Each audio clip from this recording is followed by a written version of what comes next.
Bonjour. Donc hier on a parlé de la mise en place de la bille dans le push. Voilà. Aujourd'hui on va parler de l'armement. L'armement, il y a trois grandes lignes. Il y a soit l'armement par la poussée, soit l'armement par la tirée, soit le poussé-tiré. L'armement doit se faire en, je dirais, entre 1 et 2 temps. Au-delà, je trouve que c'est un peu se rajouter des problèmes où il ne devrait pas y en avoir. Ça peut engendrer, si plus vous allez faire de mouvements, plus vous allez vous créer de fatigue, et plus si vous faites une petite erreur sur le premier va engendrer le deuxième, le troisième, le quatrième. Et ça peut amener à louper sa cible. Donc essayez d'avoir un armement soit en un temps, qui est un armement du coup fluide, ou en 2 temps. Mais essayez d'éviter tout ce qui est un peu, on va dire, presque superflu. Ensuite, il y a des gens, donc je vais revenir sur les temps après. Au niveau gestuel, il y a des gens qui vont partir du bas vers leur cible. Certains vont partir du haut vers leur cible. D'autres vont passer sur le côté. Là, honnêtement, c'est à chacun de faire son choix en fonction de comment vous vous sentez à l'aise. Là, c'est vraiment à vous de voir. Il y a aussi ceux qui vont se poser, mais ça va rentrer dans la phase du tiré. Donc l'armement par la poussée. L'armement par la poussée, souvent, ce sont les gens qui prennent d'abord leur point d'ancrage, très souvent, qu'ils le pratiquent, c'est-à-dire que vous prenez votre point d'ancrage, vous poussez votre arme et vous tirez. L'armement par la poussée peut se faire aussi vers le bas. Vous pouvez prendre votre point d'ancrage, pousser, monter. Ou prendre votre point d'ancrage, pousser, descendre. Voilà. Maintenant, il y a l'armement par la tirée. L'armement par la tirée, vous allez d'abord positionner votre lance-pierre sur votre cible, amener à votre point d'ancrage et tirer.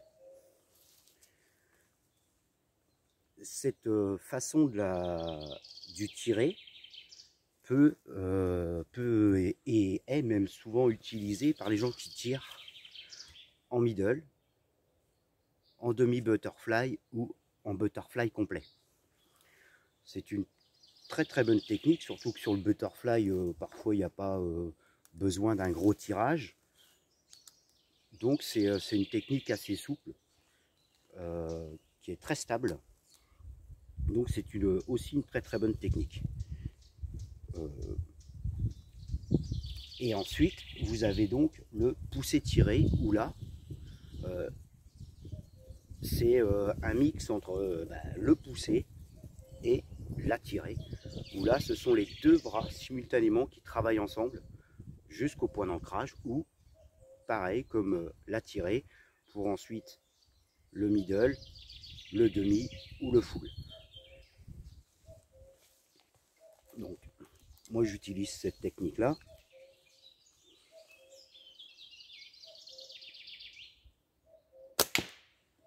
Voilà. Donc, maintenant, si on me pose la question laquelle des trois est la meilleure, eh bien je vous dirai aucune. Parce qu'en fait, ça sera vraiment à vous de faire votre choix. La seule chose qu'il faut, c'est éviter les gestes superflus. Déjà pour la fatigue. Et ensuite, vous pouvez créer des erreurs sur le premier geste qui va engendrer une erreur sur le deuxième sur le troisième, et etc. Donc le mieux est de voir ça en un temps, comme un armement fluide, ou en 2 temps. Un armement fluide en un temps, c'est souvent le pousser-tirer, qui lui est en un temps. ou bien en 2 temps, qui est plus mise en place du point d'ancrage, armement, ce qui fait 2 temps, ou l'autre, mise en place de l'arme, on tire, ce qui fait également 2 temps. Évitez, certains aussi utilisent la poussée tirée en 2 temps. On va se préparer, une fois qu'on est préparé, que nos épaules sont positionnées, là, hop, on va armer. Donc là, jusque là, ça va. Par contre, évitez trop de gestes, trop tac, et on remonte le coude, et on fait ci, et on fait ça.